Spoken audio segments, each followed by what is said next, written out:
हाय दोस्तों, कैसे हैं आप लोग। आशा करते हैं कि अच्छे होंगे। आज की वीडियो हम लोग कक्षा 10 का जो विज्ञान है ना, उसी विज्ञान की इकाई है 3 प्राकृतिक घटनाएं।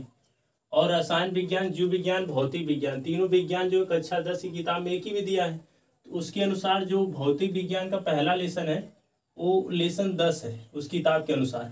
और उसका नाम प्रकाश का परावर्तन तथा अपवर्तन, जिसको अंग्रेजी में कहते हैं लाइट रिफ्लेक्शन एंड रिफ्रैक्शन। परावर्तन को अंग्रेजी में रिफ्लेक्शन बोलते हैं और अपवर्तन को अंग्रेजी में रिफ्रैक्शन बोलते हैं।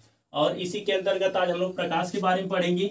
दीप्त वस्तु या प्रदीप्त वस्तुएं क्या होती है इसके बारे में पढ़ेंगे, जिसको अंग्रेजी में बोलते हैं लुमिनस बॉडीज।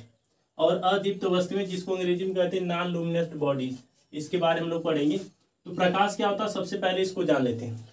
प्रकाश एक प्रकार की ऊर्जा है जिसकी सहायता से हम लोग वस्तुओं को देख पाते हैं। प्रकाश को हम लोग नहीं देख सकते, लेकिन प्रकाश की सहायता से वस्तुओं को देख पाते हैं। अब वस्तुएं हमें दिखाई कैसे देती हैं। जब प्रकाश किसी वस्तु पे पड़ता है तो उस वस्तु की सतह से परावर्तित होकर हमारे नेत्र के अंदर जाता है।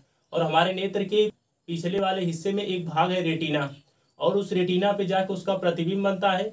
फिर रेटिना से जुड़ी हुई दृष्टि तंत्रिकाएं जो हमारे मस्तिष्क को सूचना देती हैं, जो प्रतिबिंब बना उसका आकार कैसा, उसका रंग कैसा है।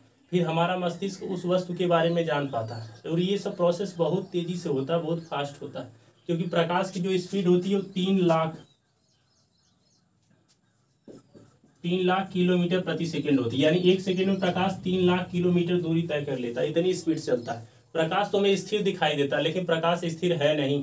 और प्रकाश की सहायता से हम लोग वस्तुओं को देख पाते, लेकिन प्रकाश को हम लोग देख नहीं पाते।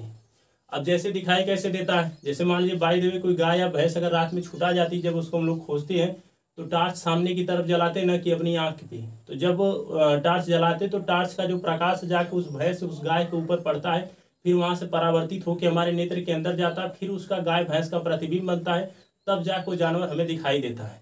अगर प्रकाश डायरेक्ट टार्च को अपने आंख पे हम लोग जलाएंगे तो किसी वस्तु से टकरा के आ ही नहीं रहा है, तो वस्तु हमें दिखाई ही नहीं देगी। जब प्रकाश जिस वस्तु से टकरा के आता है तब वो वस्तु हमें दिखाई देती है। तो इसीलिए जब भैंसिया गैया रतिया को छुटा जाती है, जब उसके ऊपर हम लोग टार्च जलाते हैं तो वहां से टकरा के प्रकाश आता है, हमारे नेत्र के अंदर जाता है और उस गाय भैंस का प्रतिबिंब बनता है रेटिना पे।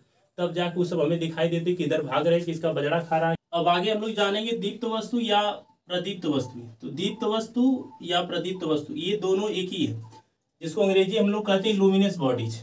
अब दीप्त वस्तुएं किसे कहते हैं, वे वस्तुएं जहां से प्रकाश उत्पन्न होता है उसको हम लोग दीप्त वस्तु कहते हैं। जैसे सूर्य हो गया, जलती हुई माचिस की तीली हो गई। अगर माचिस की तीली जल रही है तब दीप्त वस्तु में आएगा, अगर माचिस की तीली नहीं जल रही है तो अदीप्त में आएगा।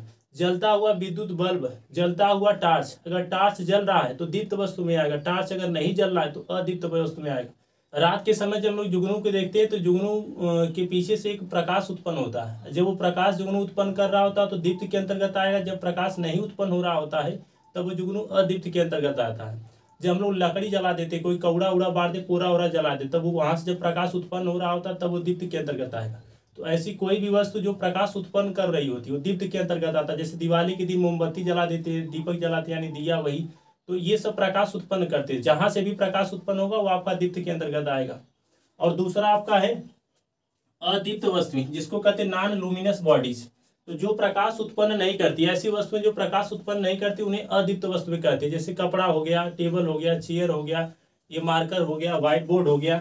तो जैसे उसके अलावा और बहुत सी वस्तुएं जहां से प्रकाश न उत्पन्न हो वो सब अदीप्त के अंतर्गत आ जाएंगी।